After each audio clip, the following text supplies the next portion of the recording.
હું એકલી હતી જીટીમાં પણ મારી સામે 4 જણા હતા આરસીબી વાળા.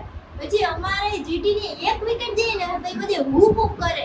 પછી અમે એની વિકેટ લઈને ત્યારે હું એક હૂપ કરીને બધે પડી ગયા.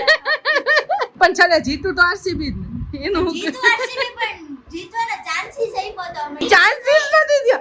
ચાન્સીસ કે છો આવું ના હાલે ભાઈ. આ ચાન્સીસ નતો એ છૂટી ગયો છે. ફાઇનલમાં આરસીબી જીતું તો જીતી આવી. ગુડ મોર્નિંગ બધાને, જય શ્રી કૃષ્ણ. આજે તો બહુ વહેલી ઉઠી ગઈ હતી, 4:45 વાગે આજુબાજુ, કેમ કે આજે મારે જુનાગઢ જવાનું છે. મારા કાકીનું ઓપરેશન કરાવેલું છે હમણાં, એટલે એમ થયું કે અઠવાડિયે જેવું રોકાઈને આવું તો થોડું ઘણું ઘરનું કામમાં હેલ્પ થઈ જાય એમ. ટ્રેનમાં જાઉં છું, અહીંથી મેટ્રોમાં બેસી જઈશ, પછી મેટ્રોથી ડાયરેક્ટ ગાંધીનગર જ જવાનો વિચાર છે. તો મને થોડું હેલું પડશે, એટલે કેમ કે એકલી છું, ચિરાગ અહીંયા જ રહેવાના છે અને કંપની કન્ટિન્યુ કરવાની છે. જુનાગઢ પહોંચીને પછી તો મારા કાકા કદાચ તેડવા આવી જશે, અને પછી બસ જો ઘરે જઈને મોસ્ટલી હું 6 વાગે આજુબાજુ પહોંચીશ. અને કાલ રાત્રે તો મેં બધા કપડાં ધોઈ નહીં ખાતા, અને અત્યારે એક જોડી છે, તો જો મારા કપડાં ને ડ્રેસ ટીંગાય છે. સૂકી ભાજીને થેપલા બનાવ્યા છે, અને હજી થોડીક અત્યારે ખાઈ લઈશું ચા સાથે, અને થોડુંક મારે લઈ જવા માટે ને ચિરાગને ટિફિનમાં પેક કરી દે છે, એટલે બેનું થઈ જાય એમ. તો થોડીક વધારે જ બનાવી છે, એટલે એ લઈ જઈ શકે ને હું લઈ જઈ શકું, અને અત્યારે પણ ખાઈ શકીએ મેન, કેમ કે બહુ ભૂખ લાગી છે. જેટલું વહેલા ઉઠીએ ને એટલી જ વધારે ભૂખ લાગે. એટલે અત્યારે 6:30 જેવું થઈ ગયું છે. હવે હું ધીમે ધીમે ચિરાગને ઉઠાડું અને પછી નાસ્તો કરીને, હજી ખબર નથી, મેં કાકાને કીધું નથી. કાકાને તો એમ જ કીધું હતું કે કાલે આવીશ. પછી અચાનકથી એમ થયું, કેમ કે મારા મમ્મીને એ લોકોને થોડુંક પોસ્ટપોન થયું. કઈ તારીખ થઈ છે ને? 23 થઈ ને? કાલે મારા બર્થડે ના દિવસે એક લીધું હતું ને? પ્રમદી ને? આજે નથી લીધું ને? કાલે લીધું હતું ને? હા કાલે લીધું. આજે નથી લીધું ને? ના ના, આજથી 2 દિવસની ચોકડી મારી દઉં છું, બરાબર? કાલે નહીં લ્યો, નહીં. અને પછી પરમ દિવસથી 25 તારીખથી તમે જોજો, બરાબર? હા હા, આ ધ્યાન રાખજો. અને શું કઈ તો છે નહીં, બધી વસ્તુ આવી ગઈ છે. હાલો, હું તૈયાર થઈ ગઈ હું. 8 વાગવામાં 5 મિનિટની વાર છે. ટિફિન પેક કરી દીધું ને મારું? આજે મને દર વખતે હું ચિરાગને ટિફિન પેક કરી દઉં છું, આજે ચિરાગે મને ટિફિન પેક કરી દીધું. તો બધું થઈ ગયું હે. બસ હવે હું નીકળવાની તૈયારી કરું. Chirag bye bye. Bye bye. યાદ કરજો મને. વિચારીશ. મજા આવશે મારા વગર? હો, મજા જ આવે ને તું ન હોય તો. માણસ, હા, એ તો ખબર પડશે. ઘરની બાયનું ખાવાનું ના હોય તો. હાલ, ચિરાગને બધી ચેકલીસ આપી દીધું છે. નીકળવાનો ટાઈમ થઈ ગયો છે. તો મેટ્રો સ્ટેશન પહોંચી ગઈ, ડખો થઈ ગયો. એટલે એક્સેલેટર બંધ છે હજી, અને સીડી ચડીને જવું પડે છે. ઓલરેડી થાકી ગઈ છું.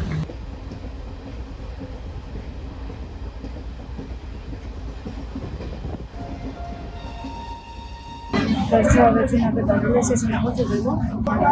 બહાર નીકળું, ખાના જોતા રહેશે. ફૂલ ગરદી છે ભાઈ. અત્યારે બહાર ફટાફટ નીકળું, કાકા લઈ જાય મને ઘરે.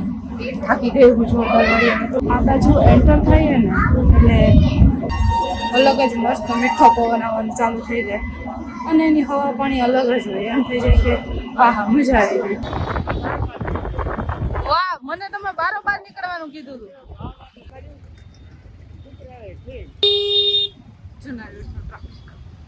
જુનાગઢમાં બાઇકમાં જવાની મજા જ અલગ. મોઢું ધોયું તો થોડુંક ફ્રેશ લાગ્યું, અને ઘરે પહોંચી ગયા. કાકા લેવા આવ્યા હતા ને, કાકી ઈ આવ્યા છે, તો ઉપર બેસવા જઈએ છે. જો મારા કાકા આવ્યા. કાકા કોણ છે બોલો? એને એમ જ લાગે કોકારે વાત કરતી હોય છે. હું 24 કલાક ફોન ચાલુ હોય, એટલે એને બધાને ફોન કરી લીધો. જો મમ્મીને કરી લીધો, મારા હારને કરી લીધો, મારા હાહુને કરી લીધો, ચિરાગને કરી લીધો. જો પાણી પીવે છે ઠંડુ મેં પી લીધું. તો હવે બસ જો હવે ઉપર બેહવા જઈએ છીએ ઘરે. પાછું મોઢું ધોવું પડશે, કેમ કે હજી ગરમી જેવું જ લાગે છે. માથું કઈ કોરાવી લઉં પછી જઈએ ઉપર, કેમ કે હજી પહોંચ્યા જ છે. જો આ કાકા મલેશિયાથી લઈને આવ્યા હતા. જો કાકા હમણાં મને યાદ દેવડાયું. એ કે જા તારી પા બોલાવે છે. આ ચાલુ છે. કેટલો મસ્ત ક્યુટ છે કા. જો આ મારા કાકા છે, જુનાગઢ રહીએ છે. ક્યારેક આવતા હોય છે ગાંધીનગર. હમણાં નથી આવ્યા, ખાસો ટાઈમ થઈ ગયો. કા બોલશે નહીં, હોજ કરી રાખશે. મારા કાકી છે. જય શ્રી કૃષ્ણ બોલો. જય શ્રી કૃષ્ણ. હા, જય સ્વામિનારાયણ બોલો.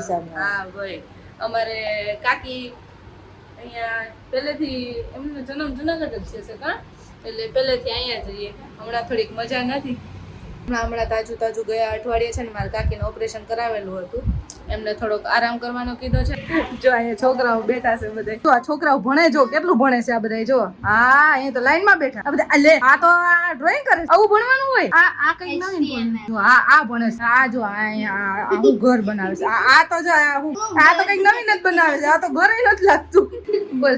આ બધાને પ્રશ્ન હતો કે તમે છે ને આ એટલે કે આઈપીએલ માં કઈ ટીમની સાઈડ છે? આ ત્રણેયનો ત્રણેય નથી પૂછતા એટલે મેં પૂછી લીધું કે તમે આઈપીએલ માં ટીમની કઈ સાઈડ છે? હા, જીટી ની સામે કઈ ટીમ હતી? આરસીબી. બસ ઈ ટીમમાં. લેતી જા ઈ વિડિયો ઈ આમ જો ઈ હે ને અમારે વિડિયો બનાવવો પૂરતું હતું. અને બીજી વાત જો બીજી સાંભળ તો ખરી, તું તાજી ચાચીને પૂછી લેજે બસ. અને એ રીલ છે ને ઓલરેડી એકવાર બની ગઈ હતી. એ જીટી અને જે હોય ને મને ક્રિકેટમાં કઈ ખબર નથી પડતી, જો પેલા જ કહી દો. અને ઈ જે હતો ને એ કોન્સેપ્ટ તારા જીજાજીનો હતો. હા ઓકે, જીટી ની સાઈડ બસ તારી સાથે બસ. આવું હાલે કે આમ જોતો કરી. આ અમારી હતી નાની સ્ટુડન્ટ છે અહીંયા. ક્રિકેટ વિશે કેવી ખબર પડે આ તેણી નાને? એને કઈ ખબર જ નથી પડતી. એને ક્રિકેટ નો સીએ નથી આવડતું. નહીં હાવ નહીં. નહીં એને ખાલી ટી-શર્ટ પૂરતો જ હતો. કે હા હું ગાંડી છે એનું કઈ નો જવાય, મને બધી ખબર પડે છે. હા ઠેડી તું તો ઠેડી જાવે દે. ક્રિકેટ નો સીએ નથી. તું ખાવા દે, તું કોમ્પ્યુટર માં રન કર્યો હોય તો કે ક્રિકેટ. હા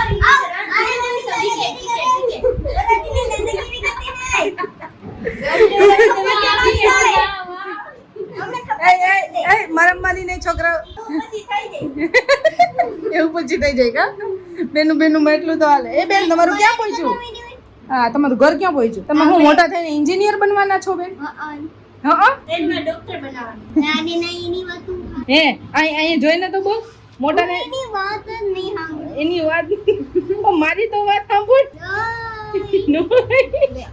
HTML નો કોડ લખતી હતી ને તો હવે આઈ લખવા માંડી. તગડો કોમ્પિટિશન છે બે બેનું વચ્ચે હો બાકી. અને તું કયો કોડ લખેશ બેન? ઘરવાળો. અરે ઘરવાળો એટલે આ ઘરવાળો. ઈ જ ઘરવાળાની વાત કરે છે બધા. બીજું કઈક બોલો. પરફેક્શન જો, પરફેક્શન. ચોકલેટ બનાય, ચોકલેટ. વિહુ ચોકલેટ બનાય. મમ્મીની આમે દલીલ કરે છે જો. બીજું એમ કે મમ્મી એમ કે બોલતો મમ્મી એટલે મમ્મી એને કહેવાય. હું એકલી હતી જીટી માં, પણ મારી સામે 4 જણા હતા આરસીબી વાળા. પછી અમારે જીટી ની એક વિકેટ જઈ ને તો એ બધે હૂપ હૂપ કરે. પછી અમે એની વિકેટ લઈને ત્યારે હું એક હૂપ કરીને બધે પડી ગયા. પણ ચાલે જીતું તો આરસીબી જ ને. એનું જીતું આરસીબી પણ જીતવાના ચાન્સીસ આપ્યો તો અમે. ચાન્સીસ નથી દ્યો. ચાન્સીસ કે છો? આવું ના હાલે ભાઈ. આ ચાન્સીસ નથી, એ છૂટી ગયો છે. ફાઇનલમાં આરસીબી જીતું તો જીતી આવી. અરે ઈ ક્યો ને આનું એમાંય તો આવ્યું નહોતું ફાઇનલમાં. ઈ તો ક્યાં જીતી તો આવી ગયો. આરસીબી આવી. ઈ તો આ ફાઇનલ માં જીતી ગયો. અને તમે હું આરસીબી છાડ્યો, તમે તમને વાત માર્યો છો યાર. તમે દર વખતે આરસીબી ની સાઈડ જ. હા તો એ તો અને રીલ તમાર જીટી વાળા સાઈડ. પણ એ તો રીલ પૂરતું હવે. ઈ નથી કરવાનું. જો વયા ગયા જો જો જો તે કીધું ને એટલે વયા ગયા જો. બરિયાની વાતો સાંભળીને આપણે ગાંડા થઈ જઈએ. ખુશી ખાસ કરીને જીટી ફેન. આપણે બાયડે ક્યાં કરો છો?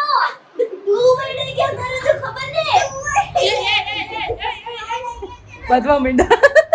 જીટી આવ્યું તો ખરા ને? આવ્યું હા એમાંય નતું આવ્યું ને. નથી નવા નંબર ઉપર. ચીલ બ્રો છે. અને કોઈ ઠંડુ પાણી આપો યાર. ગરમ કરાય રાખે છે. બોખી ઈ કે બહુ વિડિયો ઉતારે. મારું તો કામ છે વિડિયો ઉતારવાનું. બાદમ એ જો આકી કે સુમન ગીર ગયા તો મારે બોલવાનું થાય ને મુરમુરિયા યાદવ. આ વ્લોગ અહીંયા જ પૂરો કરીએ છીએ. જય શ્રી કૃષ્ણ.